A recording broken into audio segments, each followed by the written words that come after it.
Dealey Plaza, Dallas, the public arena for the brutal slaying of the 35th President of the United States. The assassination of John F. Kennedy on November the 22nd, 1963, in this tiny acre of Texas, changed history and the lives of millions. And for those closest to the tragedy, the awful memories of that day and the ensuing controversy live on.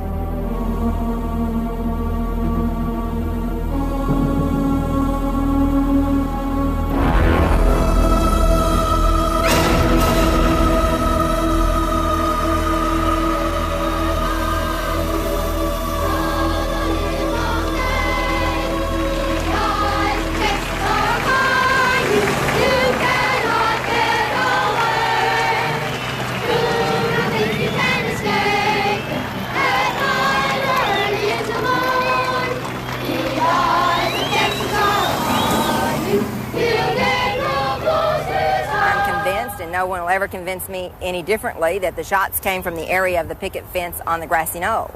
No one will ever convince me. I saw it. I believe that's where it came from. And the only way that I'm ever going to believe any different is when I stand before the judge on the judgment day and he tells me. But I know what I saw, and that's what I saw. Major Phil Willis, with his wife and daughter, was also in Dealey Plaza. He is certain that the fatal headshot came from the grassy knoll. Hell, I'll tell you, 90% of the people in Dallas, Texas, and probably the United States have heard all this over, have since decided that, as well as the second investigation held in the House of Representatives in Washington. And no one will ever convince me. I know damn well the shot that blew his head off came from the right front. It had always seemed to me that had the car speeded up, had there been better reaction on the part of the driver, they were only yards from what at least I perceived to be safety by getting on the expressway. But the car seemed to it didn't move. After that first shot, it just didn't move. And the thing that has, over the years, continued to rather haunt me about the whole situation was the feeling that, did that first shot miss, as I felt it had? If it did miss, had that car speeded up, would he be alive today? Even now, those eyewitnesses closest to the killing suffer their own haunting images from that dreadful day. The headshot, seeing his head blow up, I can see it just as plain. It's red, it's very brilliant, it's cone-shaped, going back. That's my impression. Sad, but true. I would agree with my mother. The headshot is so traumatic and permanently emblazoned in my mind that that and the sadness of the assassination, that'll be forever in my memory. Very sad, very traumatic. Went over on another knoll over the other side of Dealey Plaza and just lay down on the grass and vomited, and I was just sick. And then when we took my film out to Kodak out near Love Field and saw Air Force One taking off, and I was listening to it on the radio, it was hard to believe it was true. And I began wondering then, and I have never stopped wondering to this day what this world might have been like if it had not happened. It's affected my life in many, many ways. I suppose the most immediate effect was, as I said, I stopped being in some ways young on that day. I had been very idealistic, very politically involved. I had really believed that you could make changes.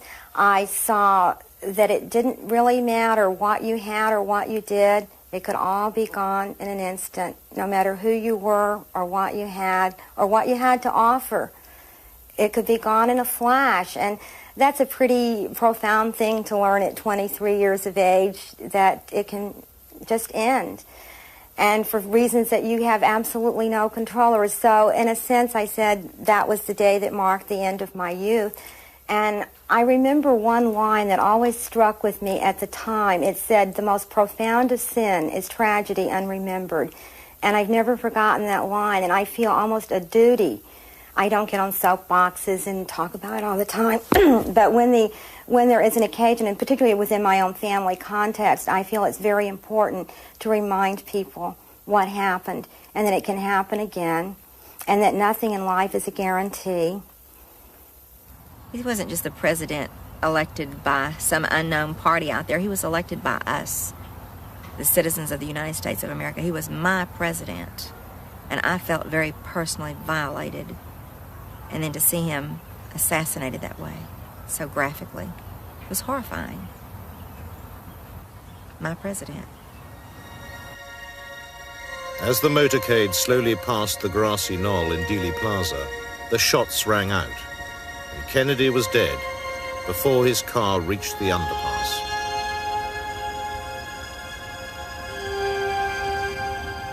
When the Secret Service bodyguards finally realized what had happened, there was a frantic 4-mile dash along the Stemmons Freeway to the nearest hospital.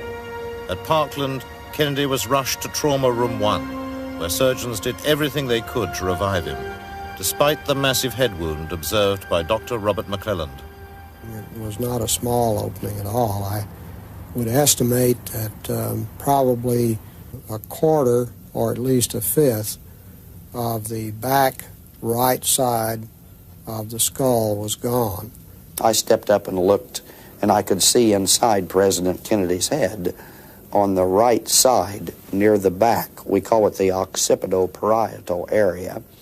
And the scalp had been torn apart there, and the skull had been blasted open by the effect of the high-velocity missile. I thought it was probably an exit wound because, generally speaking, high-velocity missiles of that type will enter through a rather small opening, and by creating a blast effect and by the tumbling of the bullet, it will then, as it exits the body, leave a large hole. Particularly large caliber bullets, like from a .45 or from a deer rifle or something of this sort, would cause that kind of massive exit wound. We had taken the casket in the room in the meantime and prepared it, and Miss Kennedy came into the room, and she was, standing there looking at him very calm, holding back tears. It's just she was emotional. I mean, never did cry, and she took her wedding ring off her finger and tried to place it on his finger. Of course, his a lot larger, and so. Struggling with, I got some K-tail jelly there that they use and greased his finger, and we got it up on his finger as far as it got. And then the priest came into the room and administered the last rites to him. They sent for Father Huber, and he was ushered in. There was a huge crowd, of course, milling out in the hall, and he was sort of shoved through the doors, and the scene, I'm sure, was overwhelming for him, as it was for most of us. Our president was lying there dead, his wife grief-stricken, and all of us more or less stunned.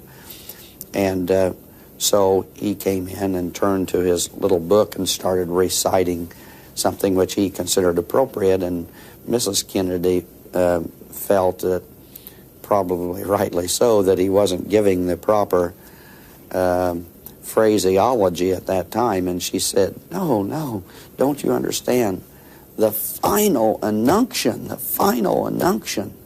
And he turned to another place in his book and began reading, which appeared appropriate, and it seemed to have a soothing effect on her, and he finished the appropriate phrases, and Mrs. Kennedy bent over and kissed her husband and took his ring from his finger. And then she went outside the door of this small room and sat down on a chair immediately outside the room. I didn't see the wounds. They had him completely, his head was completely wrapped in a sheet-type bandage. The body, he was nude. when we pick up a body, as we train at it, my position was to take the head, place my hand underneath the head, and the other hand goes underneath the back of the spine at the waist. Then Peanuts, his hand goes next to mine on the waist, and he gets below the knees where we can stretch the person out. And we picked him up, and the back of his head felt like a wet sponge. It was just real soft, and as if, you know, it was, a skull was, part of his skull was missing. It was just that soft. While the president lay dead at Parkland, another tragedy was unfolding a short distance from downtown, in the Oak Cliff district, where police officer J.D. Tippett had been gunned down by an unknown assailant. It came out over the radio that the suspect had gone into the Texas Theater.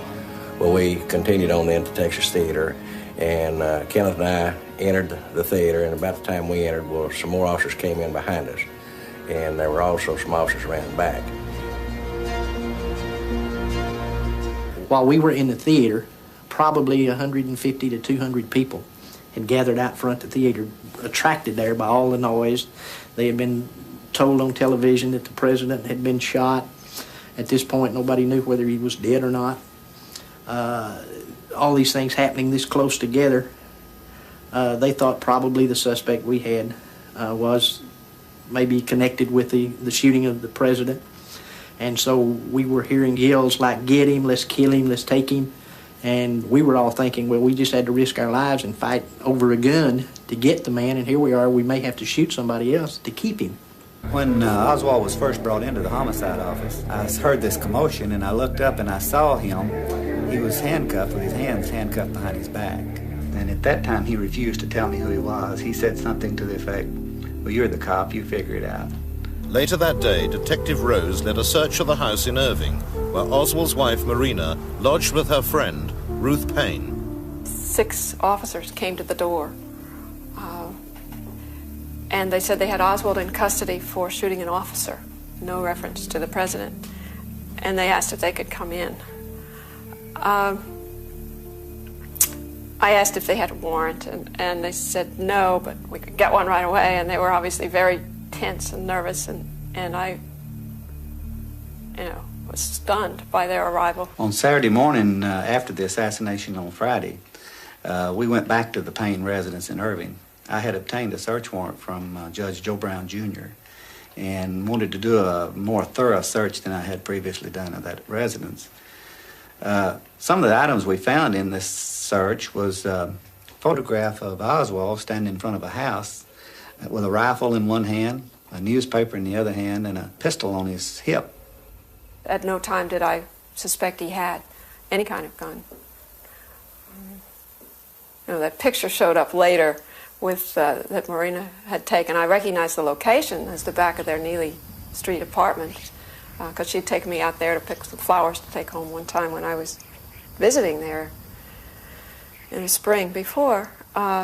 And as you know, he was carrying both the rifle and the pistol at that point.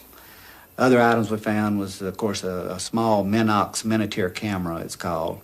It had a roll of film in it. We never did develop that film. It was later turned over to the FBI, so I don't know what turned out to be on that film. We found a great amount of communist literature, communist books. I couldn't tell you just what all it was, but it was a large box. We brought all the evidence in, and Captain Fritz decided to conduct a further interview of Oswald and had him brought into the homicide office for interrogation. I sat in on that interrogation. Captain Fritz at one point said, "Mr. Oswald, you told us that you had never owned a rifle or a gun or a weapon of any sort. Is that right?" And he said, "That's right. I never owned a gun in my life." So Captain Fritz showed him the photograph and said, "Well, how do you explain this?" He looked at it, and he got visibly mad. He seemed shaken, and he said, "Well, that's just simply my face superimposed on someone else's body there. That's all that is." Another senior detective sitting in on Oswald's high-level interrogations that weekend was Jim Lavelle. Mr. Kelly with the Secret Service who was the head of the Secret Service out of Washington, had flown in, and I guess it was the next day, perhaps on Saturday, asked him if he knew anybody named Alex Heidel. He answered no, and they asked him if he had ever used that name at any time, and he answered no. And he said, well, isn't it a fact that when you were arrested you had an identification card with your picture on it and that name on it and your billfold? He said, I believe that is correct. And Mr. Kelly said, well, how do you explain that? And he said, I don't. During my tenure with him, he was a very calm and cool and collected individual. All of his answers were very concise and to the point. He didn't volunteer information, and he certainly didn't admit to anything. Mr. Kelly also, in the same time when he asked him about the Alex Heidel, he knew that Oswald had been involved in this fair play for Cuba in New Orleans. And he asked him, he said, now that the president has been killed, he says, do you think that the attitude of the United States towards Cuba will change? And Oswald looked around to his left where Captain Fritz was sitting, and he said, I believe that I am charged with the murder of the president. Is that correct? And Captain Fritz said, yes, that's true. And he turned back to Mr. Kelly and he said, I don't think that I should answer that, because whatever answer I give you might be construed in a different light than what I intended it to be. He said, however, in all countries, and this country is no exception, when a leader of the country either dies or gets killed or something, there's always a second in command that takes over. And he said, in this case, I believe his name is Johnson, and I don't think that his views towards Cuba are any different than the president's. An early arrival at police headquarters was the FBI agent in Dallas who'd been assigned to keep an eye on Oswald prior to the assassination, James Hosty. His behavior when I talked to him on the afternoon of the assassination for approximately 1 hour was that of a person who was very calm, cool, and collected. He claimed that he was in the lunchroom at the time of the assassination by himself. He was also asked by Captain Fritz, did he bring a weapon into the building that day, and he said no, he had not, but he had seen the manager, Mr. Truly, had brought a rifle into the building a day or two before. This was later checked out and proved to be true, that Mr. Truly had brought a rifle in and he was going to go deer hunting with it and shown it to several of the people in the building. The interview was terminated because Oswald was taken out for a lineup. Oswald was placed in 4 different lineups, 3 on Friday, a 4th on Saturday. In the first 2 lineups, Oswald appeared with 2 police detectives and a jail clerk. These men were wearing clothing quite a bit nicer than Oswald, but moreover, they did not resemble Oswald in appearance. They were heavier, older. One of them had blonde hair. The police gave fictitious names and occupations. Oswald gave his real name, his real occupation, to Texas School Book Depository. This information was being widely disseminated even by the time of the first lineup. In the second and third lineups, Oswald appeared with men who were quite a bit heavier, older. Some of them had blonde hair. And in the 4th lineup, which was the most outrageous of all, Oswald appeared in the lineup with 2 teenagers and a Mexican. And in the 2nd, 3rd, and 4th lineups, Oswald complained bitterly to police about the manner in which the lineups were being conducted. And he berated the police, demanded legal representation, and it was very, very apparent to any witnesses that Oswald was the suspect. There are established criteria for the fair and proper conduct of police lineups. By any stretch of the imagination, every rule in the book was violated by the Dallas police in the conduct of each of the 4 lineups that weekend. When they first filed against Oswald for killing President Kennedy, they put in the complaint that Oswald did kill President Kennedy in the furtherance of an international communist conspiracy. The White House called down to the district attorney and vehemently objected to that, in which then the district attorney removed this statement from the original complaint. Because of this, the White House was extremely upset with the local authorities, And we were under the strictest orders not to give them any information whatsoever at all about Oswald. This caused them to jump to the wrong conclusion and think that we were hiding something about ourselves when we were really cloaking the information about Oswald's Soviet and Cuban connections. In Mexico City, 2 months before the assassination, a man claiming to be Oswald had visited both the Soviet and Cuban embassies, demanding a visa allowing him to travel to Russia via Cuba. He was unsuccessful. The American authorities were aware of this trip. I asked him if he'd ever been to Mexico City, and he became quite upset about that. But this was more, he was more startled. And he said something to the effect, "How did you know about that?" And then wouldn't speak about it anymore. Whether it was Oswald or an imposter in Mexico City, it was a connection that the American authorities were anxious to conceal at all costs. James Hosty gives the official explanation for this cover-up. Oswald had been in contact with V.V. Kostikov, who was the Soviet KGB chief of assassinations and sabotage for the Western Hemisphere. I think the fact that Oswald had been in contact shortly before the assassination with a person of that nature, and due to the fact that he had spent 3 years in Russia, this would have caused the American public to become so outraged that it could have led to World War III. I believe for this reason they decided that they would keep this from the American public. Whatever the real mission was in Mexico City, the American authorities at the highest level were determined that it should never be revealed. In Mexico City, the CIA agents were instructed to cease and desist their investigation of a possible Castro connection to Oswald's assassinating of President Kennedy. There was a near mutiny among the CIA agents over this order to stop the investigation. The ambassador to Mexico City stated he was given orders from his superiors to stop the investigation, and then commented, well, if the president's own brother agreed with it, I guess we'd have to go along with it, which would indicate to me that Attorney General Robert Kennedy concurred with the order to stop the investigation of the Castro connection to Oswald.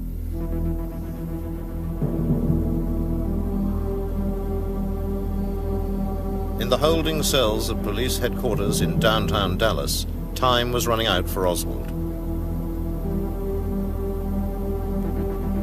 Throughout the relentless interrogations, he had offered no information other than vehemently protesting his innocence of the murders of both the president and Officer Tippit.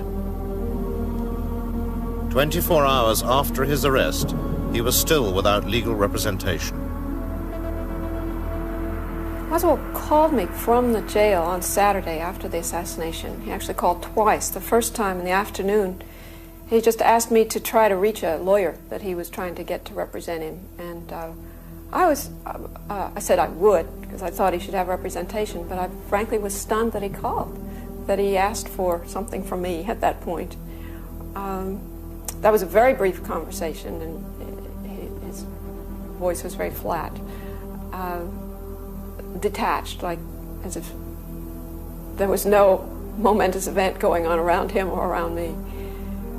And then he called again in the evening to try to reach Marina, and just asked for Marina just as if it were any weeknight after work. And he normally did call her then.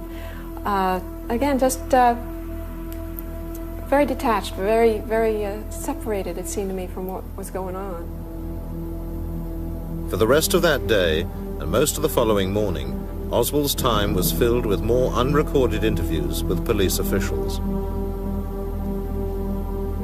Shortly after 11 o'clock on the Sunday morning, his move to the greater security of the Dallas County Jail began. When we started to transfer him that morning, we brought his stuff down to him, and that included a couple of sweaters. I believe one was a beige and one was a black sweater. And it was a little cool, so we asked him if he wanted to wear one of the sweaters, and he said yes. And I asked him which one. He said, I believe I'll wear the beige one. And he started to take it, and he said, no. I said, I think I want to wear the black one. I don't know why, because it wasn't the best sweater. But anyway, took the cuffs off of him, gave him the sweater, and he put it on and cuffed him again.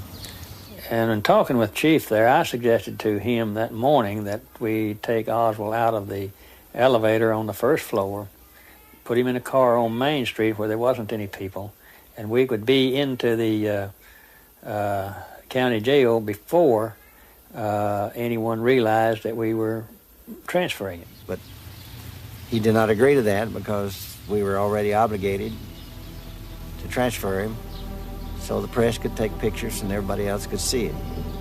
So, you know what happened. Ruby shot him and us holding him, so which is not good. Now the prisoner wearing a black sweater, he has changed from his T-shirt, is being moved out toward an armored car, being led out by Captain Fritz. There is the prisoner. Do you have anything to say in your defense? Oswald has been shot. Oswald has been shot. Mass confusion here. Holy mackerel. A shot rang out as he was led into his car. The shot. There's a mass confusion there. I had Oswald, in addition to being handcuffed to him, I had my left hand hooked into his belt on his right-hand side. And I pulled back with him, trying to pull him behind me. But without any leverage, I wasn't able to move him to any distance. What I succeeded in doing was turning his body a little bit. Ruby would have shot him if I had not turned him dead center just about where the navel is. As a result, by me pulling on him, trying to turn him in that reflex action, he shot him over here about 4 inches to the left of the navel. The bullet went all the way through him and lodged just under the skin on the right-hand side. If it had been a little better, a little higher caliber or more powder in the bullet, it would have gone on through him and hit me approximately in the same place. But it stopped just under the skin, and I could roll it around under the skin just like a seed in a grape. I stood beside Dr. Shires and watched the efforts to salvage Mr. Oswald. I remember that he was given pure oxygen because he was already unconscious, and little or no anesthesia. And when the abdomen was opened, one could hear the blood escaping from the aorta. And he received 18 pints of blood within the next few minutes in an effort to resuscitate him. And he did recover a blood pressure for a moment or two and began to move his arms. You may recall that the bullet had entered his left chest, had gone through the stomach, the spleen, had torn the superior mesenteric artery on the aorta, gone through the vena cava, passed through the upper pole of the right kidney, buried itself through the liver and into the skin of the abdominal wall on the opposite side. And at that time, there were few, if any, survivors in America of a simultaneous injury to the aorta and vena cava, which was the major injury that Mr. Oswald sustained. I was probably about 20 to 25 feet from the point of the shooting, and I was looking in that direction. And when the shot was fired, it didn't really sound like a pistol shot. It was a muffled sound, but I knew that it was a shot. And my first thought was that probably some older officer that was ready to retire, that was probably, I figured, bereaved and grieved over the shooting of Tippit, that really that's what my first thought was, that it was some policeman that shot him. My first thought was that one of my fellow officers had shot Oswald. But as the crowd began hollering, the gun passed in front of my face, and I grabbed at it, but I missed it, and I kept hollering, "Somebody get that gun, somebody get that gun." And there was a voice that came from this pile of humanity that said they had the gun, and suddenly I ended up with Ruby. We drug him back into the jail office where we restrained him and began to get handcuffs on him. Chief Curry, along with Captain Fritz and other top administrators, had originally planned, it was my understanding, to transfer Oswald during the night, but outside political pressures coming from as far as Washington insisted that Oswald be shown that he hadn't been coerced into a confession, that he hadn't been beaten, and that the world exposure be granted on this subject. After all, he was an assassin accused in killing the President of the United States. Chief Curry did not have the final say as to when or how Oswald was transferred. It came from his superior, which was the city manager at that time. So, again, we knew better than to transfer him under those conditions, but we didn't have any choice. I was fairly certain in my mind when I saw Lee Oswald lying on the floor that he was going to die. And then I went to Parkland Hospital, and certainly he was dead. And that's when I met his wife, Marina, and his mother, Marguerite. Marina, through an interpreter from SMU, a Russian interpreter, she asked him that could she see the body. And the doctor told me, said that she shouldn't see the body. They just done an autopsy on him, and he wasn't even cleaned up yet. But she insisted on seeing him, and his mother, Marguerite, was there, and she insisted on seeing him. So I took them in to view the body. And there was a tear in the right eye of Lee Oswald, and Marina asked through the interpreter, was he crying when he died? And the doctor told her that no, some people die with their eyes open, some die with them closed, but this tear, he was not crying when he died.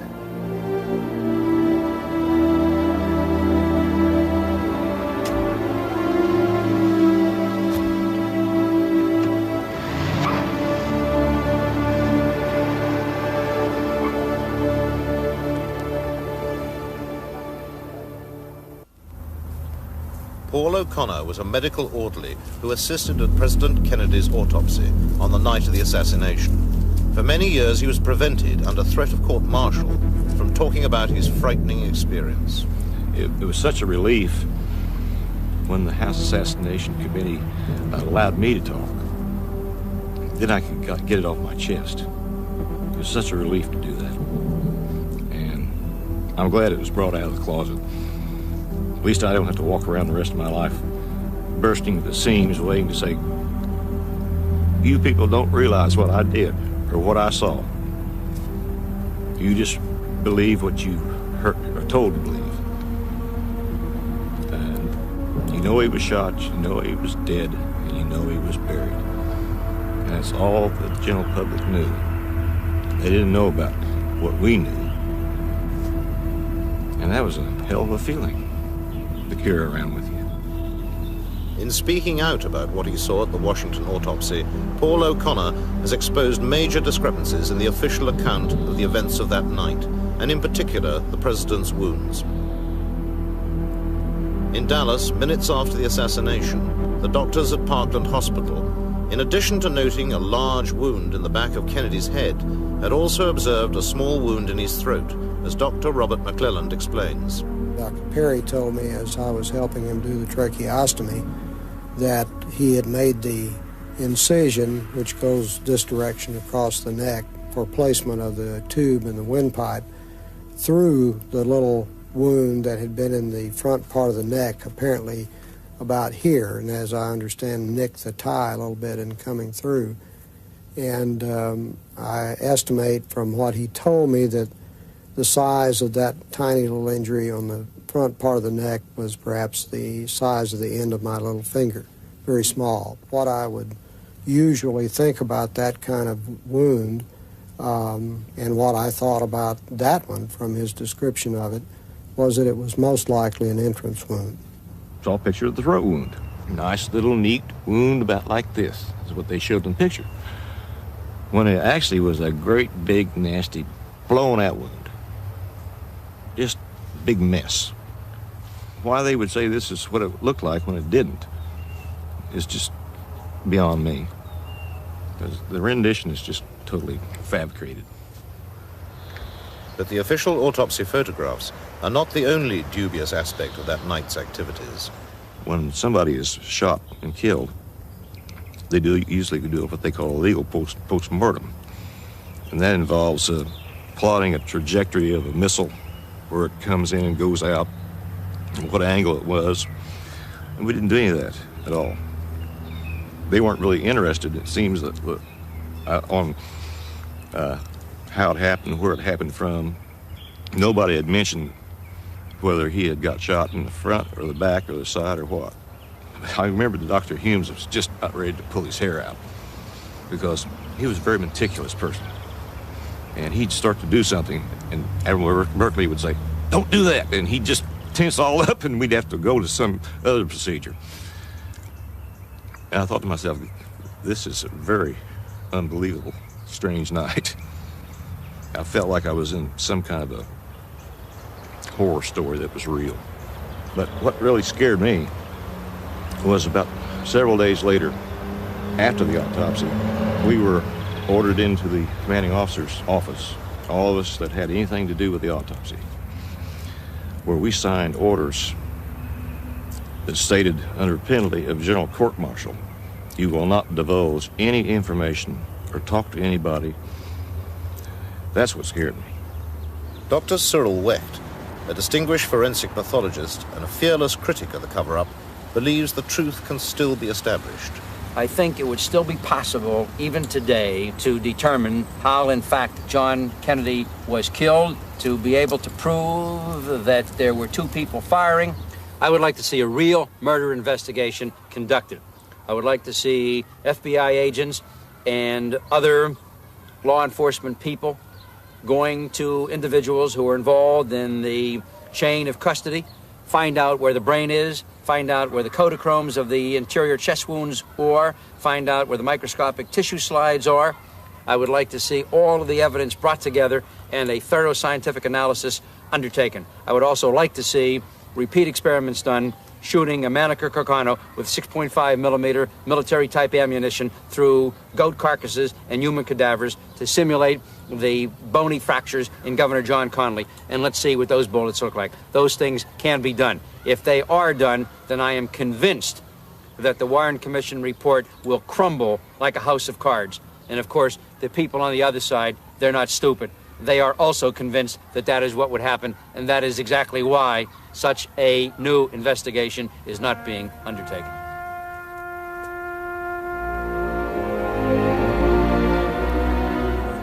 But the questioning voice of the American people refuses to be silenced.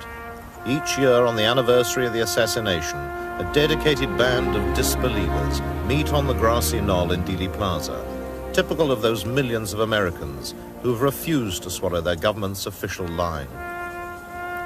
Through their diverse efforts and their persistence, critics such as these have kept the quest for the truth alive.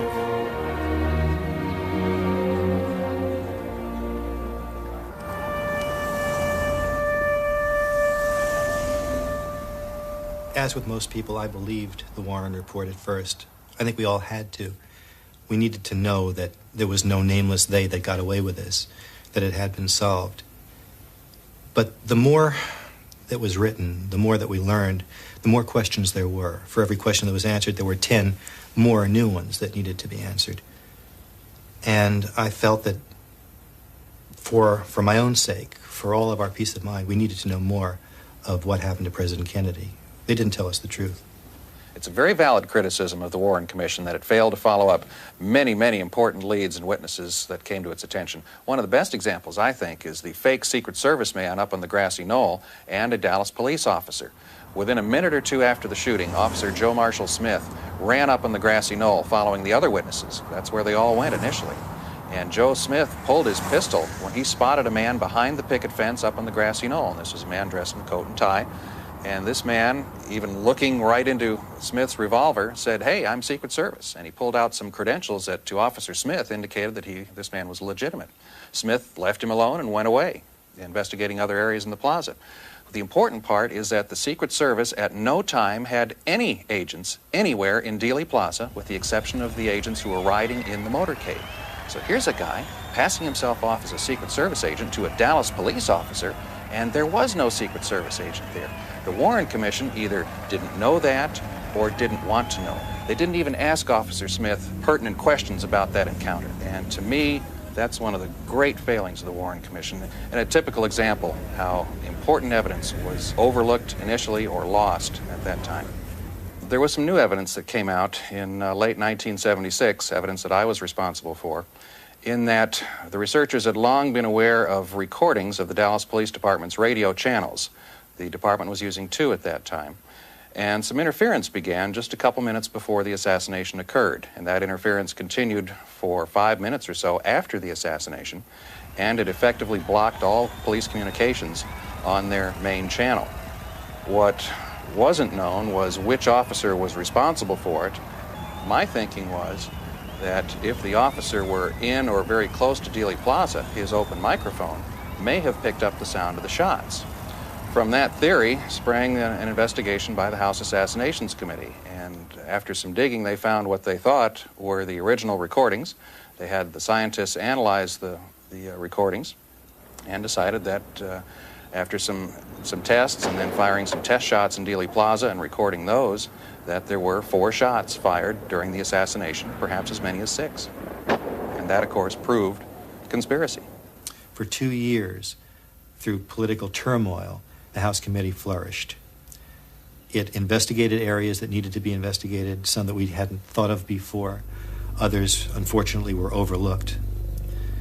And as a result, after the dust cleared, we were given a report. The report said, yes, there was a conspiracy, but a very limited conspiracy. There were at least 2 people firing at President Kennedy. Much of the evidence leading toward involvement of government investigative agencies, perhaps in the actual murder, perhaps just in the cover-up, were all pretty much glossed over. Some recommendations were made to the Justice Department. They were never followed through. During the House Assassinations Committee hearings, the FBI and CIA admitted that they had withheld evidence, that they had obstructed justice. Not a single person was ever put to task for this. They were just allowed to go, and that's the way it remains till this day. We can't know the truth unless we have subpoena power and people that want to know the truth. If they don't want to know the truth, whether because they don't believe in it or because they feel it's politically advantageous to themselves not to investigate it, then we'll never know the truth. But how can this country go on after a quarter of a century of this cover-up? How can we build on that? We're building on a lie. We've got to know the truth. The House Select Committee on Assassinations concluded, primarily on the acoustics evidence, but not exclusively, that there were 2 people firing shots in Dealey Plaza. And they decided, based on the scientific evidence that took a period of some 9 to 10 months to analyze fully, that shots number 1, number 2, and number 4 all came from the Texas School Book Depository building. But shot number 3 did come from the grassy knoll to the president's right front. Therefore, it's inescapable. Conspiracy because there were at least 2 shooters. So all this means that according to the United States government, there are now 2 official conclusions as to what happened. The Warren Commission says there was 1 shooter and 3 shots. The House Assassinations Committee says 2 shooters, a total of 4 shots. There's a conspiracy or there isn't. That's where we're stuck, and we have been since 1978. Given the nature of the president's most powerful enemies at that time, and who had the most to gain from the assassination, my feeling is that there are 4 groups that are suspect. The more militarily oriented of the anti-Castro Cubans, the people who felt betrayed by President Kennedy after the Bay of Pigs, the mob, who wanted the gaming rights back in Havana. They were losing millions of dollars every day since Castro closed the casinos. The ultra-right wing, who hated President Kennedy for virtually everything he stood for. And the ultra-right-wing hawks within the CIA, the ones who had been fired, or people related to those politically, who had been fired by President Kennedy after the Bay of Pigs. They all had a common goal. They wanted the president out of the way. They wanted Cuba clear of Castro and the communist threat in the Western Hemisphere. They had the most to gain. They had the motive, the opportunity, and the means to kill President Kennedy. If that is the cake, then the icing on the cake is the president's decision to withdraw the troops from Vietnam. That was the CIA's war. They wanted it, they wanted to promote it, they wanted to push it. The people who I think had most to gain, as they saw it, were the military-industrial intelligence complex. It's a myth that the intelligence agents don't make policy. They make it all the time. They always say they're carrying out policy, and sometimes they are. The people who had most to gain were those who didn't want the peace in the world that John Kennedy had tried to turn the world toward when he and Khrushchev worked out the solution to the Cuban Missile Crisis. The people who didn't want John Kennedy to be president were those who were making incredible fortunes from war production. Had Kennedy lived, I think we'd have had no Vietnam War, with all of its traumatic and divisive influences in America. I think we would have escaped that. I think the world would have escaped. The 50,000 odd Americans dead and 300,000 more wounded and over 500,000 more hooked on dangerous drugs and tropical diseases. The divisiveness of that war that so many of the people thought unjustified and unnecessary and it shouldn't have been there. It split this country widely, and many of those things have lingered on since. Kennedy made a speech at American University in June of the year before he died, and he said, we live in one world, we got to breathe in the same air, and we got to live together, we're going to die together. He was very disturbed by our involvement in Vietnam, which he inherited. And there came a time when he called his generals in and spoke to them, and after he spoke to them, the Pentagon issued a small statement saying that we have re-evaluated our involvement in Vietnam and find that we can begin to withdraw our men. The plan was to begin by withdrawing 1,000 a month. 17,000 were to be withdrawn by the time of the election, which was a year later. One plane load reached the United States when John Kennedy was killed. 3 days after the assassination, the body wasn't yet in the ground. The Pentagon issued what it called a re-evaluation of its re-evaluation. And they said simply that we found that our re-evaluation was optimistic. And the rest is history. The whole world turned around on it. The world will not within the lifetime of anybody living today recover from just that. Kennedy represented the voice of hope, a voice of opportunity, a voice for the future, uplift. People could hardly stand on their feet. They'd jump up and down when he came along the street. And this great voice of hope for the future, of a better America, was stilled by the assassin's bullets. And people were depressed and mourned over it and thought we have lost our brightest and best in the head. The most important effect once the Warren Report came out was disenchantment and disillusionment, especially of that college generation. I can't tell you how many collegiate audiences reflected this. All people of all ages reflected it on the radio talk shows, which spent a lot of time on this. So people lost their faith in the government, and the government earned that loss of faith. And I think perhaps the second is more important, that when the government justifies a loss of faith, it really is a deep subversion. The strongest ally the cover-up has had has been the American media, both because they are unable or unwilling to accept the conspiracy or the fact of the conspiracy, or because they know better and are serving their masters well. One of the two. None of the things that the critics brought to light were treated responsibly by any responsible element of the press.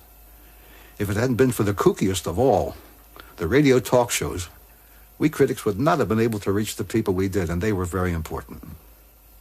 The Washington Post resisted it, the New York Times resisted it, the major TV networks resisted it, unless you had something nutty, unless you had something dramatic, unless you had something they knew wasn't true. But substantial criticism never had a voice.